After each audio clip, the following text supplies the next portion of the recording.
Good day. This is Vic again.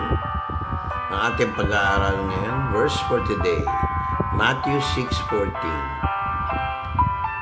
For if you forgive others their sins, your heavenly Father will also forgive you.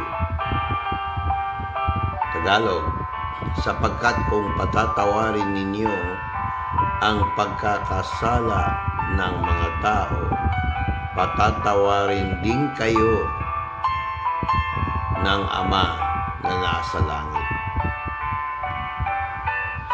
Alam niyo, sa buhay natin, habang buhay pa tayo, mayroon pang pag-asa. Mahirap mamatay na may sama ng loob sa kapwa. Mahirap mabuhay ng mayroong kinikimkim. Sometimes this manifests in the form of sickness. Katulad ko, dapat patay na ako kung puro pagdadamdam, puro kimkim ng sama ng loob. Nagagalit din ako, tao lang ako eh. Pero mga kapatid, kailangan bago magsara yung araw o setting down of the sun, kailangan tayo ay nakasettle na hanggat maaari bago magtakip silim o bago pala mag-sunset, madali tayong magpatawad kasi ang Diyos marunong din magpatawad. Mahirap gawin, sabi nga nung iba, pero kailangan.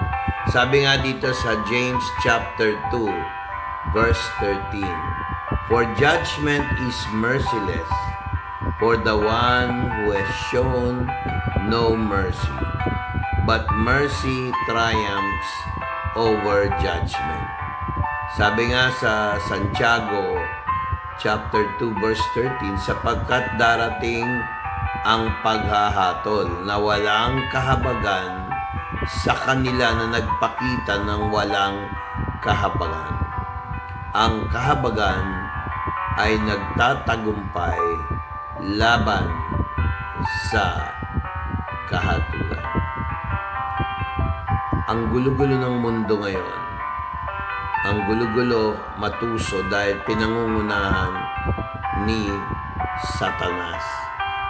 Kung ako kayo na nagtatrabaho o merong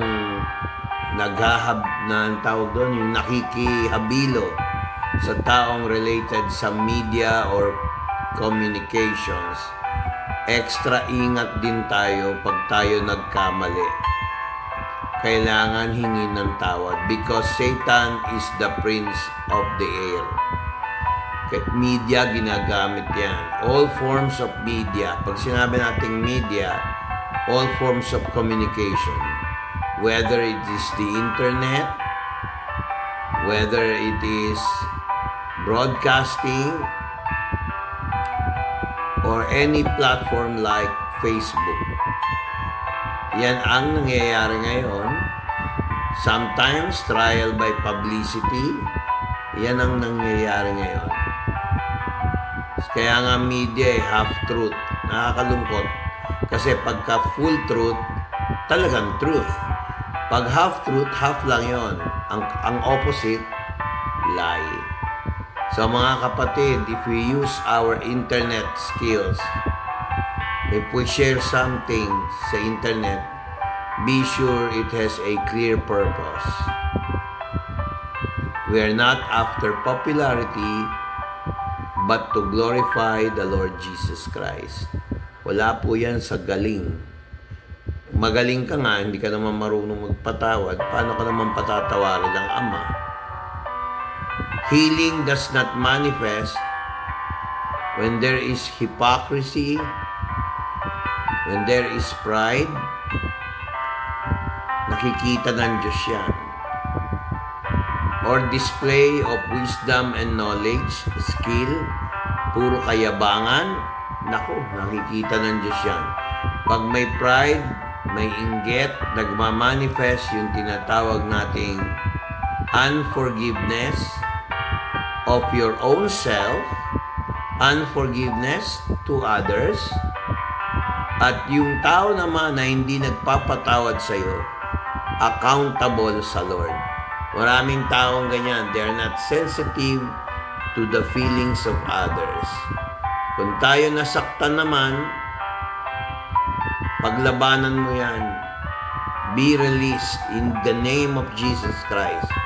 Kasi hindi ka marirelease sa kapighatian sa sarili mo kung hindi ka magpapatawad at mag-uunawa.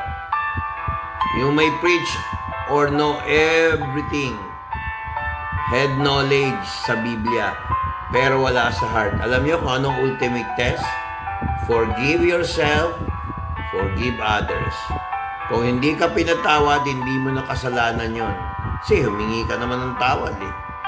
Kasi ang linaw-linaw sa aklat ng James chapter 2 verse 13. May nagtanong nga sa akin eh, bakit dalawang verse? Tanongin mo sarili mo, ilan ang taong nakikinig sa video ko? Diyan makikita ang Spirit. The Holy Spirit gave me instructions. Kung ito ang style ko ng pagpe-present ng gospel or Bible study, sa akin na yon. I don't care kung ano sasabihin ng tao as long as the Word of God is glorified. God bless. Hindi ito pagalingan kung hindi bigyan ng papuri, pagsamba at pasasalamat si Yesu Cristo. God bless all those connected with me. Kung merong hadlang sa blessing, check these 2 verses out.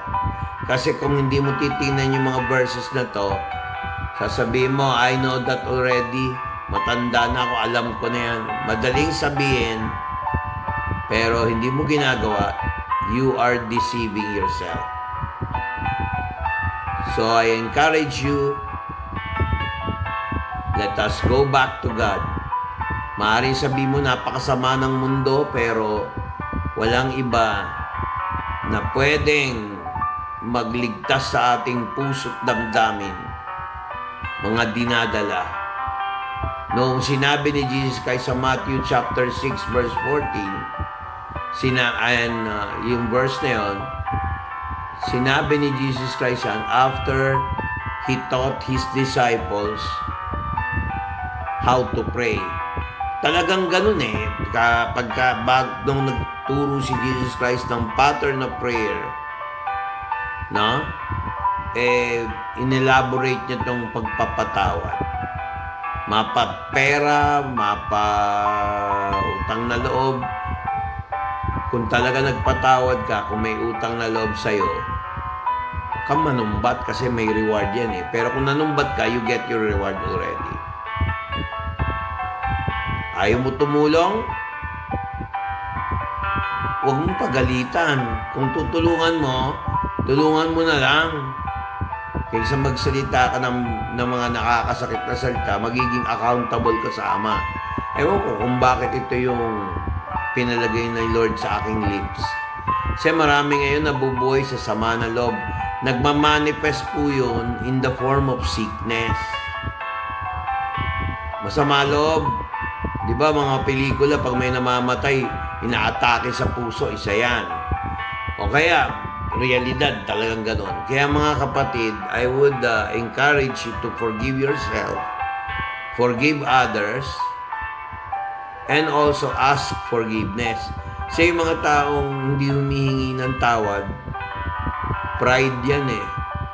Miski nga ikaw tama eh, para lang mawin yung tao. Pero pag ginawa mo 2 to 3 times ayaw, iwanan mo na siya, i-treat mo siyang unbeliever, i-treat mo siyang hindi makadiyos. Sign of hypocrisy yun mga kapatid. Pag hindi mo master ang Matthew chapter 6 verse 14 at ang James chapter 2 verse 13, hindi ko pwede ipilit sa iyo kapatid. Hindi ko pwede ipilit kahit kanino. Kaya ito, Bible devotion, we must be alert. Pag hindi mo nagawa tong Matthew 6:14 at saka James chapter 2, verse 13, medyo dalahin yan. I release the blood of Jesus Christ so that the spirit of unforgiveness, the spirit of pride, out in Jesus' name. Hanggang dito na po tayo. God bless.